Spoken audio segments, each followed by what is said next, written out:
Welcome to another episode of Beyond Coaching. Very excited about today's episode, joined by a new friend, Jim McNeal of the U.S. Naval Academy. He's a Naval Academy grad, published author, coach, all sorts of stuff. Has a new book that I just got done reading called The Crucibles that we'll talk about called Crucibles that we'll talk about at the end. But just a guy that spent his life, I think, struggling, studying leadership and mentoring young leaders, and excited to pick his brain today. So Jim, thanks for joining me. Absolutely. Thank you for having me and thrilled to be here. Yeah. So we connected through a friend of mine, a friend of both of ours, I guess, Doc Beeman, whose daughter's at the Naval Academy now. And yeah, he called me one day just singing your praises of how you've been a resource to them. But curious, talk us through just your role and what you're doing at the academy, and then your coaching. Kind of give everybody a background. Okay. So, yeah, I'm a Naval Academy graduate, class of 86. I was a supply corps officer. I played rugby here and was fortunate enough to damage both of my shoulders so severely that I could not get a regular commission in the Navy. And I was able to go in the supply corps, which is the business side of the Navy, which is what I wanted to do anyway. So, uh, certainly God's plan for me was exactly what I was hoping it would be. Did 6 years of active duty, then transitioned to the civilian world, had my own business, continued my time in the reserves, as a hobby, and ended up, making admiral in the reserves, again, with my own business, allowed me the time to do that stuff, and the other thing it allowed me to do was, to coach, and I have, 3 kids, and I realized very early on that there's nothing worse than watching a kid practice of any sport. It's pure torture. And not only is it boring, I was sitting there thinking, I'm not the greatest coach of all time probably, but I think I can maybe do better or at least as good as these guys. And at least it'll be, not not just mind-numbingly boring. So I just started coaching, maybe not even for the right reasons, but as soon as I did, I just really fell in love with it. And I did soccer and some other things. My daughter's the oldest, so Bobby socks and that sort of thing. And then I got the opportunity to coach my oldest son in flag football. And I've always loved football, and it just became just a natural. And uh, I continued doing it 8 years in Pop Warner. Then I had the opportunity to do it at the high school level. And I got to the high school level, and I was very fortunate to be on a staff that was very, very good. It was the type of environment and the type of coaching staff where there was a lot of positive pressure. And what I mean by that is when you're around really, really good people and really good coaches, there's a lot of pressure to make sure that you are living up to what everybody else is doing. So I was deathly afraid of showing up at a meeting not having watched a ton of film or not having thought about what our game plan is, or go out on the practice field and just dial it in, because it was just such a high performing coaching staff and I was just thrilled to be a part of it. And we had a ton of success, small private Christian school in San Diego with about 300 and something students. And we would regularly beat big public schools that had 2 to 3,000 students. And it was such a wonderful time in my life that, I consider it, and it was funny because I was there 14 years, and the first 7 years, I had 2 sons, that went through, and so at that point, 7 years plus 8, so 15 years in, and my youngest son graduated, and my wife said, "Okay, well, I guess you're not coaching anymore." And I said, "Do you really think I've been doing this for them?" So you don't understand. No, no, this is no. In fact, people say, "Hey, it must be so," and I don't know, if you coach your kids, but for those that have, no one ever could tell that my kids were my kids because, I just coached. Mhm. And my oldest son especially would always get mad if I ever praised him, because he would say, "Oh, they think you're gonna favor me and you're favoring me." And I'm like, "No, if you do something right, I'm gonna call it out, but if you do something wrong, I'm gonna call it out too." And I would end up watching the film a second time where I just watched them like a dad, because I wouldn't watch them during the game because I was doing the other stuff. And so my wife, kind of parallel, she was a stay-at-home mom, middle school teacher. She was also Naval Academy grad and classmate, decided to get her PhD, which she did, and she got hired by Towson University in Baltimore. And so we moved back here in 20 at the end of, well, beginning of 2018, but we came out house hunting in 2017. And I remember from my time at the academy that we called it 150s then, but sprint football had volunteer coaches. And so I don't do this very often, very rarely. I played the admiral card. I sent a note to the head coach, who was a Marine major, and said, "Hey, I'd love to get together with you, Admiral McNeal." Of course, I got a yes, sir. Whenever, let me know. Yes, sir. Well, yes, sir. And so we met, and I just started, hey, I just wanted to hear about sprint football. And, we talked for an hour or so. And finally he said, "Oh, hey, would you be interested maybe in volunteering with us?" And I'm kind of thinking, gee, it took you long enough to figure that out. Yes, I would love to. So that's how I got in with the Navy sprint team. And I did that for 7 years. My last 4.5, defensive coordinator and special teams coordinator. So just a ton, running 2/3 of the team. That's a lot. Mhm. Uh, and especially with not having, all volunteer slash young grad coaches. So no real professional coaches. So I had to do a lot of it myself. Um, and then I also got involved as a teacher. So I teach as an adjunct starting in 2000, ethics and moral reasoning for the naval leader, which is a sophomore leadership class. And then probably the biggest thing I do, and it'd be a good Harvard Business School case study. Kids just started saying, "Hey, do you have any time to meet with me? I'm kind of going through something, or I'd like to pick your brain on this." And this organic volunteer mentoring business that I do, that's what I spend the most of my time doing. So, for example, last semester, it sounds kind of ridiculous, but I had 37 kids that I mentored on a regular basis. Wow. And so I essentially come to work, and I meet with kids all day long, and then I teach a little bit, and I do some football and go home, and I'm having the time of my life, and I wouldn't have it any other way. Well, I've been jotting notes. I'm gonna take us a lot of different directions here. Uh, um, let's start with, because we have a lot of there's kinda at least people that communicate with me, there's 3 segments of our audience on the podcast. We have kind of the college coach or administrator, high school coach administrator, and then the parent. So, Okay. talk about the difference from coaching the high school to the college kids, and just compare and contrast those experiences of the type of kid you're working with and developmentally where they were at. Okay. Oh, that's great. So, yeah, it's interesting, and I guess last little thing is I stepped down from my position, at Navy Sprint and went back to high school. So I am coaching high school, this season. So I've kinda, I started at flag. So first year I coached were 5, 6, 7-year-olds, went all the way up. I remember, my 4th year I got into coaching Mighty Might, which was pads. I thought I had made it. They actually have football gear on. And then I went into high school, and that was a whole nother level, and then obviously college. But I think the biggest example is the maturity level. Certainly the brains are more highly formed, and the college kids can remember things more.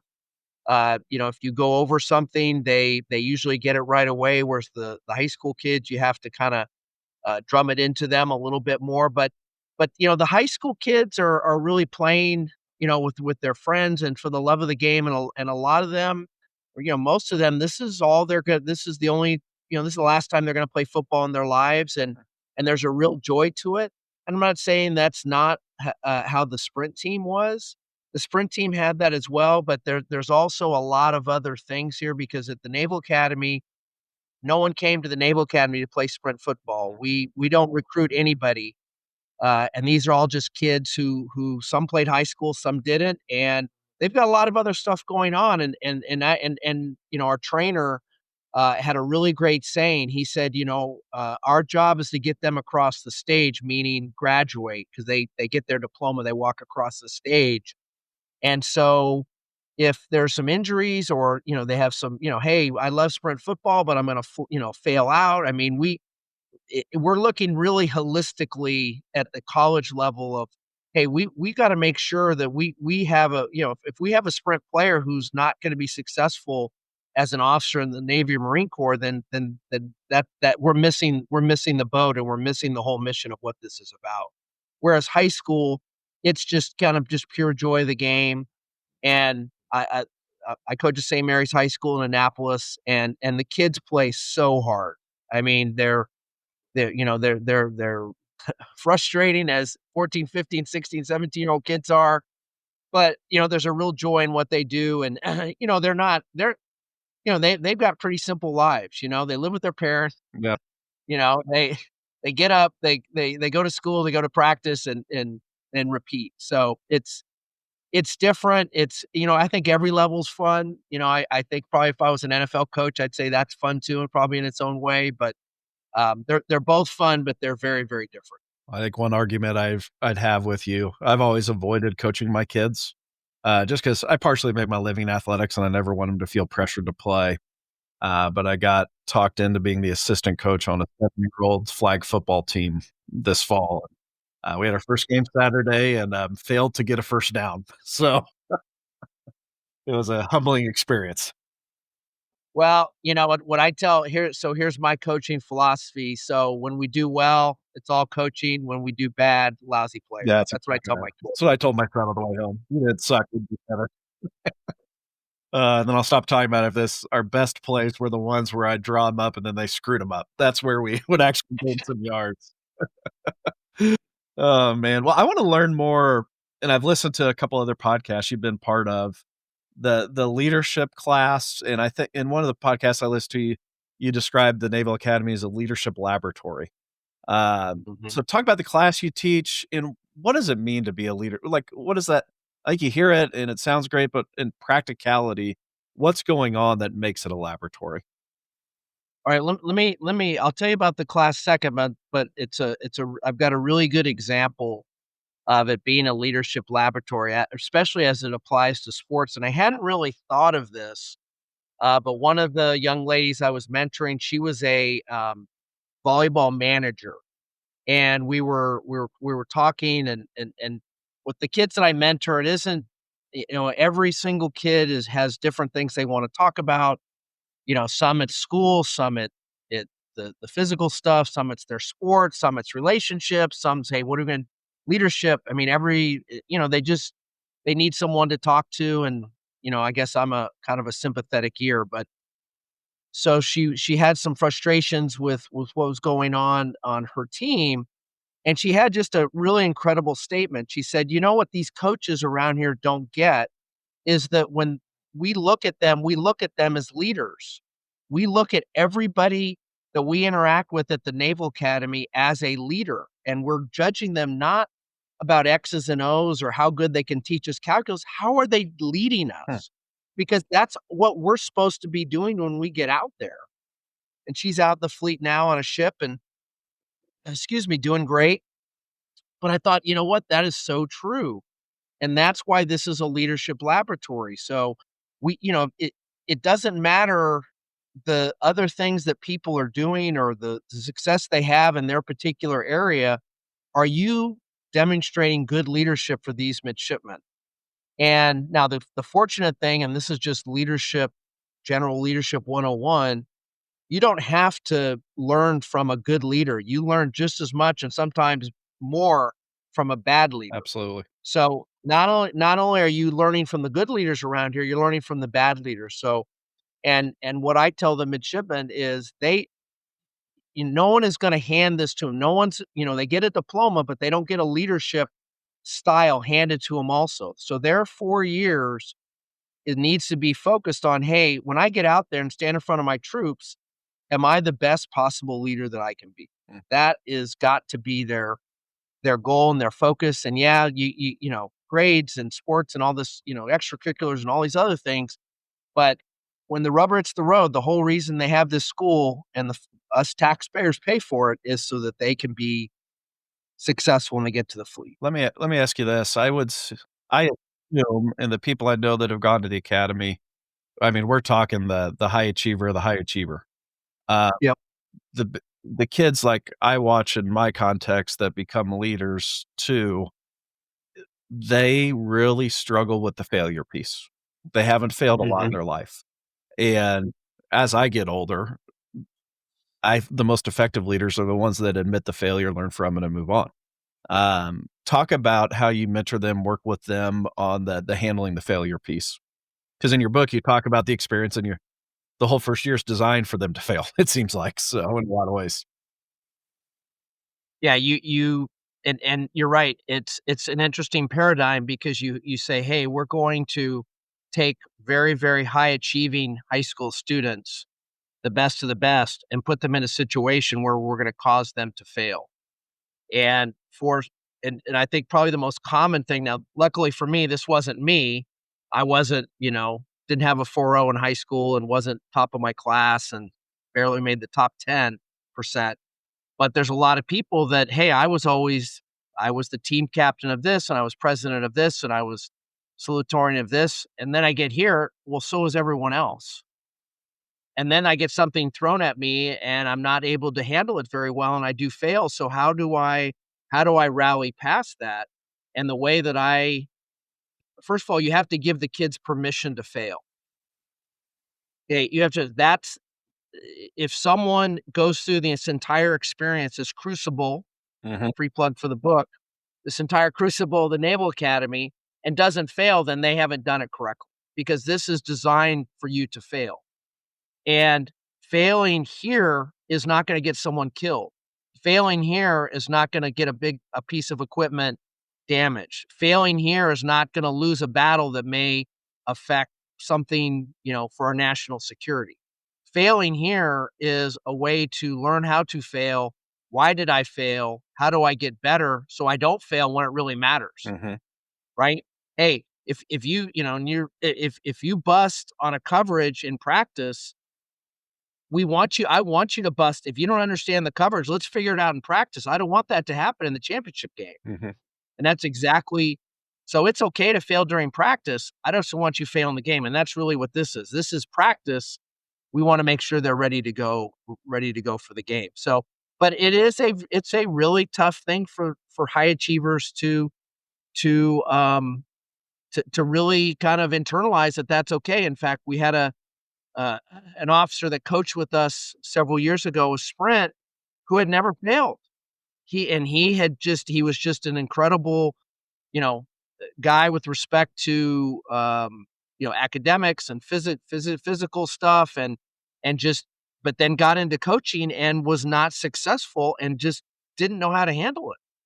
And I've kind of felt bad for him because either the Naval Academy just didn't challenge you enough or you didn't challenge yourself enough to get into a situation where you learned how to fail because he didn't have a great experience coaching because he never learned how to fail. Hey, when you fail, what does that mean? Well, you got to get internal, self-assess, right? Self-reflect. I need to take responsibility for it, right?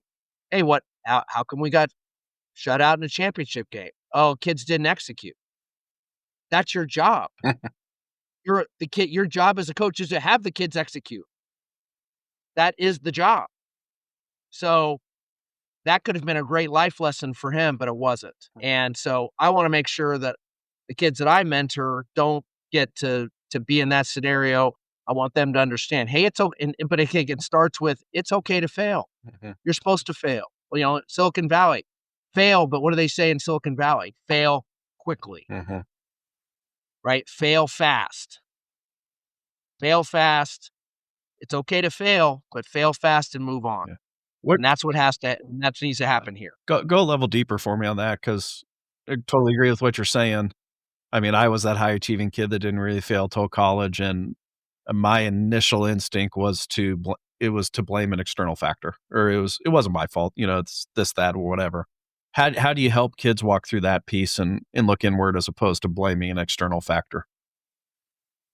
Okay, great. So let me maybe answer it this way.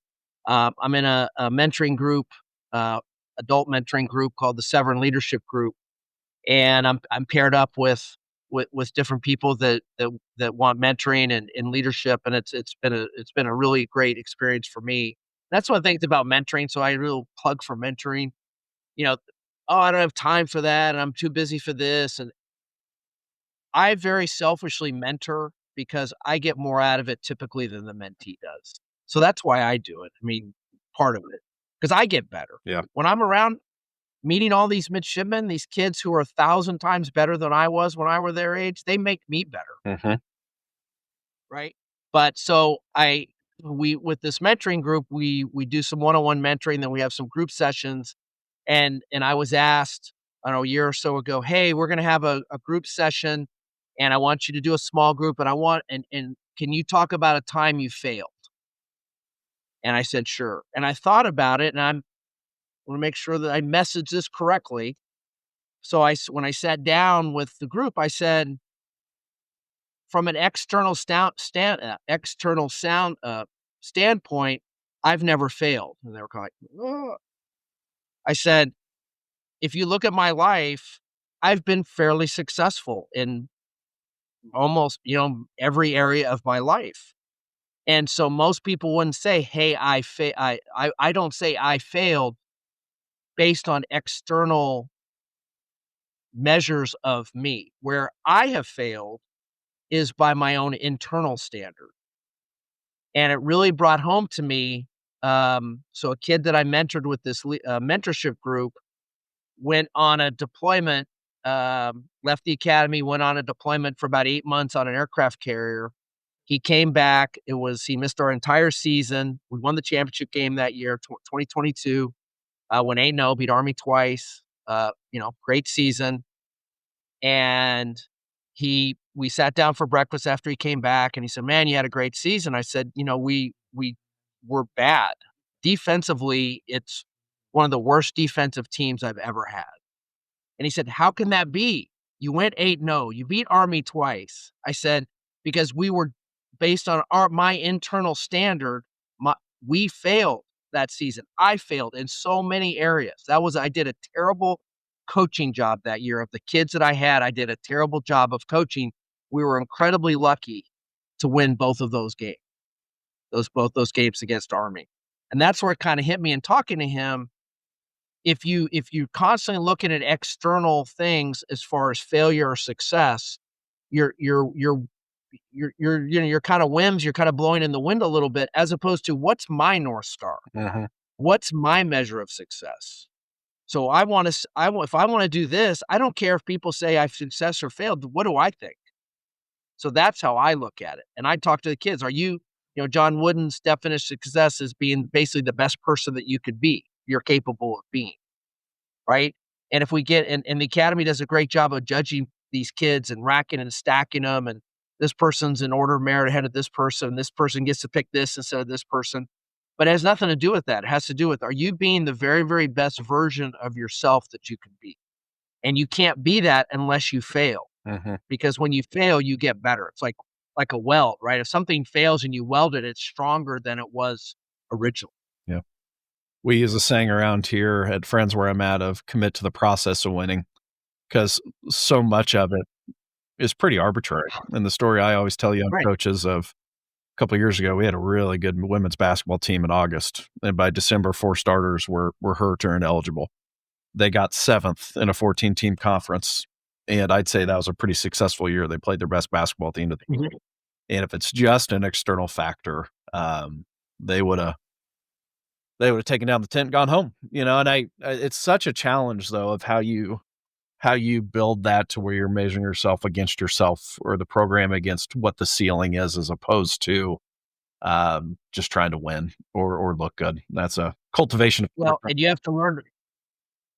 Yeah, and I was just gonna add, sorry to interrupt, but you have to learn to really love the process, Mm, and that's another thing when I coached at Christian high school in San Diego.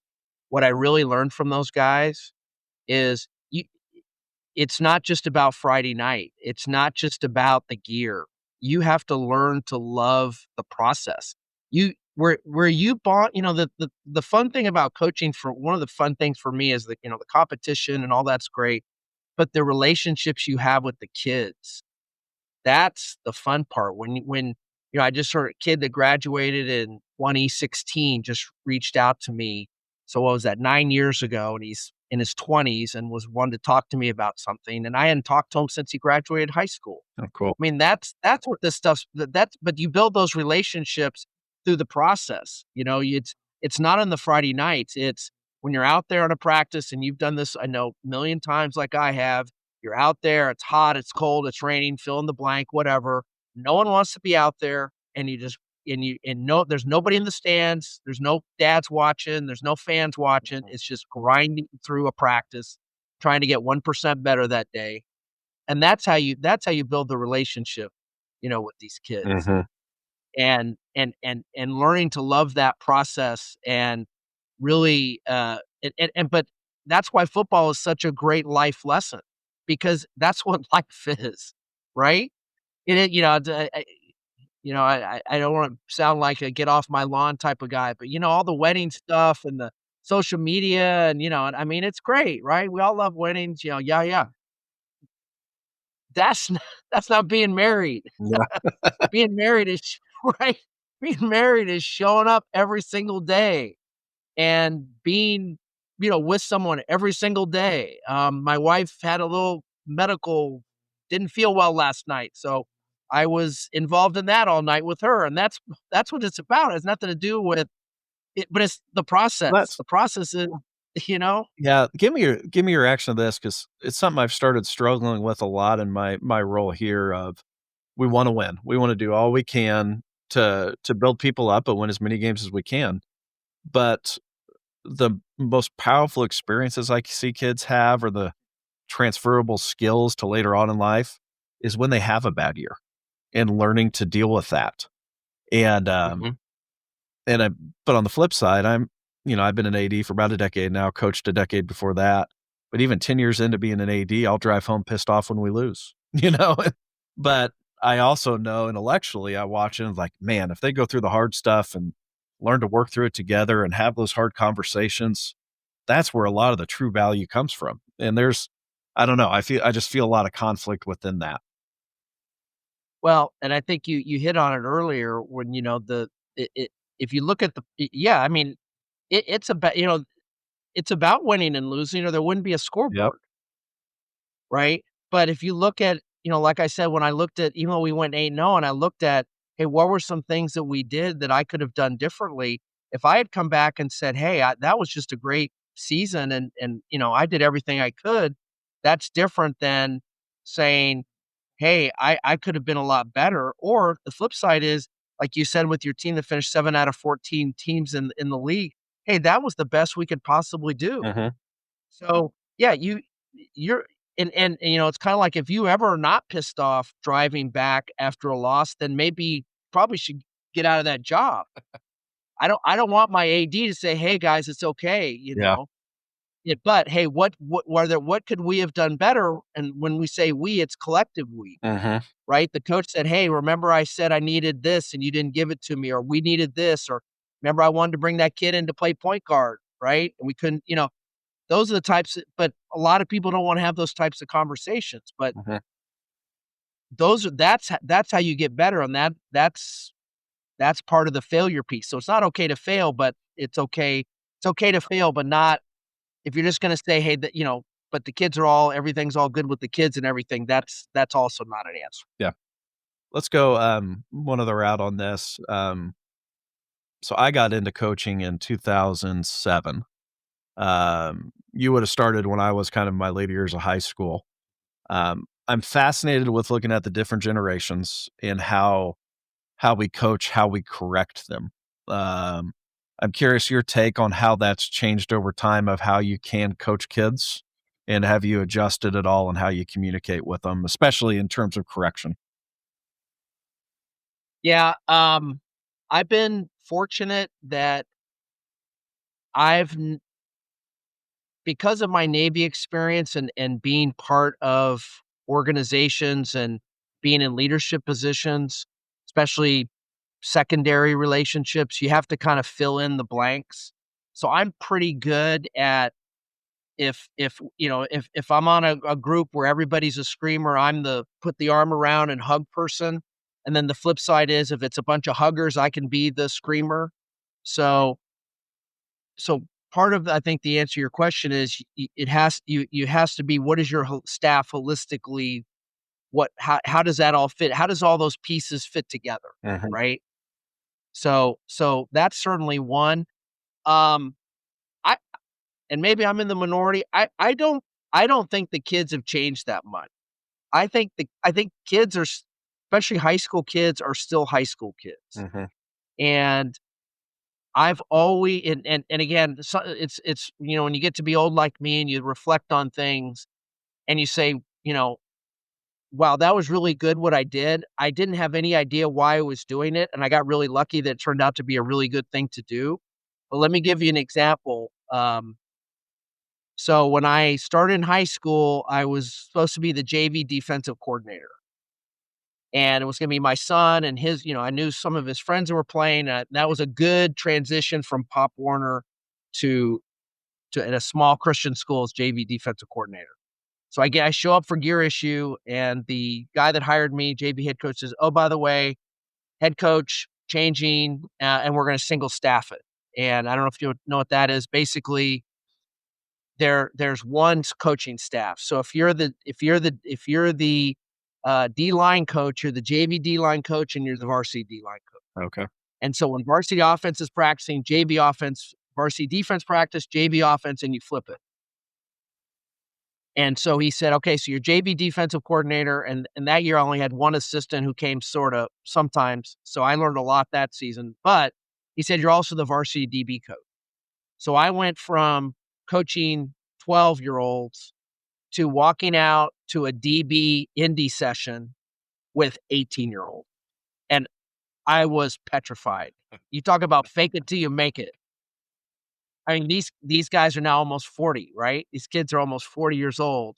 But I'm like, I mean, I just couldn't. I'm like, I can't go up there and say, "Okay, guys, let's do this." And so I just said, "I'm gonna get to know these kids first. I wanna kinda know what they are." I was new to the school. And so I said, "Okay, guys, take off your helmets, get a knee, and we're gonna have a chalk talk." And I could see the OC and the head coach getting chippy. They didn't like that. But they let me do it. And we took, 5-10 minutes of a 20-minute indie period on that first day of just talking, getting to know them. And we kind of started doing a regular basis to where, and we started to have some conversations. Hey, what about this? What about that? And it was so effective. And by doing that and showing that I cared about them, they knew I didn't know anything. They didn't know I had no clue what I was doing. They knew that for sure. But they knew that I cared about them and they were going to give me that grace and cut me that slack. And so the next year when I knew a little bit more, I kept doing it and I've always done it. And I did it this year at St. Mary's. The very first day of practice with the varsity and the JV running backs, which is my position group, we I said, "Pop your helmets and let's get on a knee and let's do a chalk talk." And we went around and you know, the you can be a great coach, you can be a great anything, but if the kids or the people you're leading don't think you care about them, it doesn't matter. Yep. They're not gonna listen to you. So I think, again, maybe an unconventional opinion. I think the kids are the same. Now, I would say the one thing that has changed obviously is social media.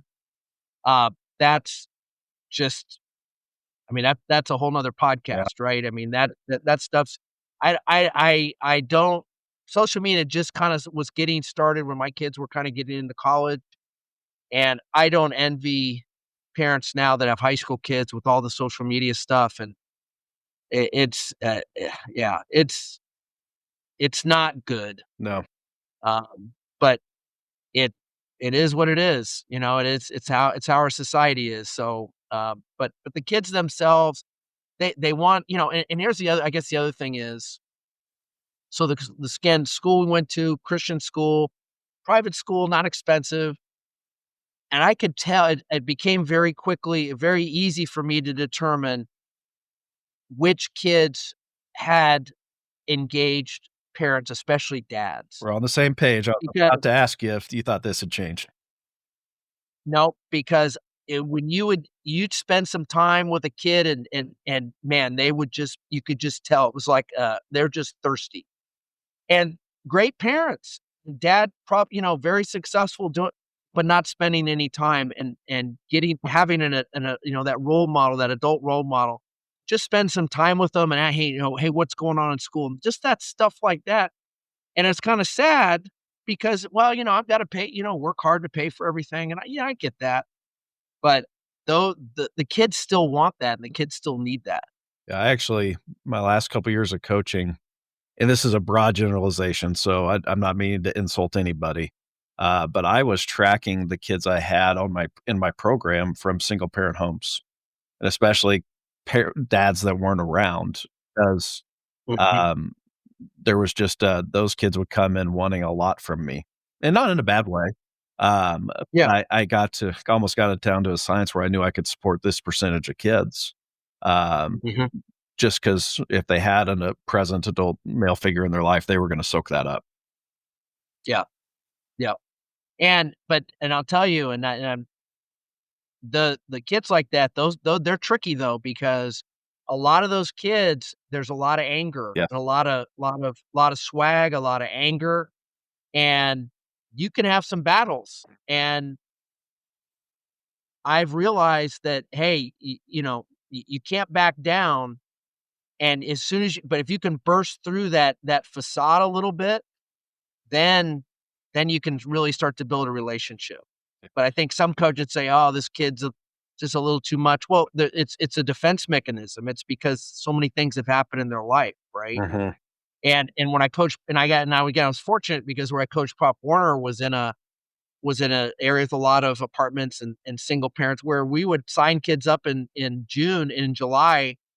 They wouldn't show up for practice, and we'd call number disconnected, evicted from their apartment, stuff like that. So we I those kids were a challenge, but you're right. If those are the kids that you could really, really have an effect on. And not that you can't have an effect on the kids that have great parents, but I mean, as a leader, we spend most of our time with the smaller percentage of Yeah. kids, and that's where we really make our money. Because the kids that come from great families, yeah, they're wonderful, and I love them too, but they don't need me as much as this other kid needs me, right? Yeah. What I'm stealing this from one of our coaches here at Friends University, but he would say those kids especially, they don't have a lot of people in their lives that mean what they say and follow through. So Mhm. that's where you stand your ground and go, "No, I told you this, and this is what Right. it is." And calmly standing your ground then when they push back is one of the keys to it all. Yep. Yep. And you gotta and you gotta really kinda make sure you understand, hey, it's gonna be a little painful. There's gonna be some pouting, there's gonna be some drama. You gotta, our old OC, his one of his favorite sayings is, "You've been in those games like that where, things are going wrong or things aren't going great," and he always called it, "Just gotta weather the storm." Yep. And I just thought that was so perfect. And we just had on our last game on Friday night, we had some little bit of some meltdowns on the sidelines, and I just said, "Hey guys, we just got to weather the storm here. We're gonna be fine." Yep. We're down 6-0 at half, 6-0 going in the fourth quarter, and it should have been 28-0. And in fact, it was only 6-0. Was like, okay, we got this thing. Mhm. They had their knock. It's kind of like Rocky, right? He didn't knock us out. We're still standing, so we're gonna be totally fine. But you got to weather that storm. Yeah, and what's And the kids without that solid foundation, those are the ones that tend to lose it. yeah, and what's going on in Those my are the head ones you get. yeah, what's going on in my head right now too, I think the role of the coach in these scenarios is they gotta be the adults in the room, and where they lose credibility or they react emotionally, you gotta be the adult in the room. Yeah. And it's so funny because it's funny you mentioned that because so there's a kid that I've kinda taken under my wing a little bit, 25-year-old who's helping us, and he went to the high school, and he's, just graduated the Naval Academy. He's getting ready to go out in a little while and go do his thing. But he's helping me, and he's very emotional and, just, "Ah," all this stuff. And I got mad at a kid. I hate special teams when, you have the punt team out there, where's so and so, and then they're out running late, or you have to throw a kid out there who's never been out there. I just hate that. And so when this kid didn't do that, I kind of got in his face a little bit, and he was like, "Wow, that's the first time I've ever seen you mad." And I said, "Well, when I was your age, I was a raging maniac." So to your point, absolutely, you got to be the adult in the room, and the thing is, if you're not that, it just gives everybody permission to just be nuts. Yep. And that's why I don't yell at refs. I don't yell at refs because all that does is give everybody an opportunity to have an excuse for why you weren't successful. Mhm. Now, I've seen and my saying is, and I there's refs out there, I apologize. I'm not any of you I'm talking to. I'm talking to everybody else. But lousy refs make lousy calls. So what I tell the kids is don't put us in a situation that makes a lousy ref have an opportunity to make a lousy call. So don't do it where could be, yeah, I wasn't holding. Yeah, but it kind of looked like you were. Mhm. So don't let them make that call. Don't do it the right way. And as much as there's been bad calls, I've coached, I think, pushing 400 games in 30 years. That's all because when I coached in 10 of the 14 years in high school, my first stint, we did 2 games, I did JV then varsity back to back, 4 and 7 o'clock. So 25 games a year pretty much with that. So I've coached a lot. I've won a lot, lost a lot, lost a few, won a lot. But I've never lost a game because of a bad call by a ref, Mhm. ever. Because for every bad call by a ref, and I mean, I could name 10 off the top of my head right now, 3 or 4 times as many bad plays where we didn't do what we're supposed to do. We didn't do this. We didn't do this. We didn't do this. For every bad ref's call, there's 5 plays that weren't made by us. Where if we had just made those plays, the bad ref call wouldn't have mattered. Yep. Totally agree. Um, So what I do with the guy on the sideline is I cuddle up to him. I learn his name, cuddle up to him, and then I'll say, "Hey, Joe, could you watch 72? Man, he seems like to me, it seems to me like he's holding every play." You know how many times I'll get a holding call by pointing that out? How many holding calls do you get when, "I can't believe you missed that holding call." You'll never get that call ever, ever, ever, ever. But they're human beings too. yep. Yeah. That is the end of part 1 of our conversation with Jim. I thought we were wrapping up, but we go a lot of different places in the last 30 minutes of the conversation, so it felt easier to split it up into 2. But you don't want to miss it. We hit a couple topics, including talking about his new book and takeaways for coaches and athletic leaders. So keep an eye out for that second episode, and thanks for listening. Thank you for listening to another episode of Beyond Coaching. Beyond Coaching is a podcast developed and produced by the Impactful Coaching Project with the support of Friends University. The Impactful Coaching Project seeks to develop coaches that coach the whole person and is the thought leader in coaching the 21st century athlete. The Impactful Coaching Project produces training, information, and research to help coaches improve. To see more information, go to impactfulcoachingproject.substack.com. Thank you.